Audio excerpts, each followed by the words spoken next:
আমাদের দেশের চিকিৎসক সমাজের উপর সকলে আস্থা রাখেন। শুনে যাবেন তার মূল্যবান কথা। এই জন্য একটু সামর্থ্য যাদের আছে তারা হুড়মুড় করে বিদেশের দিকে দৌড়ান।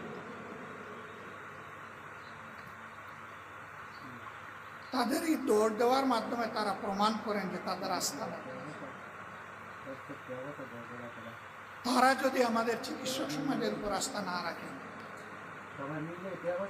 তাহলে আমাদের সম্মানিত চিকিৎসক বৃন্দ নিজেদের ব্যাপারে আস্থাশীল হবেন কিভাবে? 18 কোটি মানুষের মাঝে ধরে নেই 50 লক্ষ মানুষ হৃদরোগে আক্রান্ত। তাদের সকলের কি ওই সমস্ত দেশে যাওয়ার সামর্থ্য আছে? এমনকি গ্রাম থেকে ঢাকায় আসার সামর্থ্য অনেকের নেই।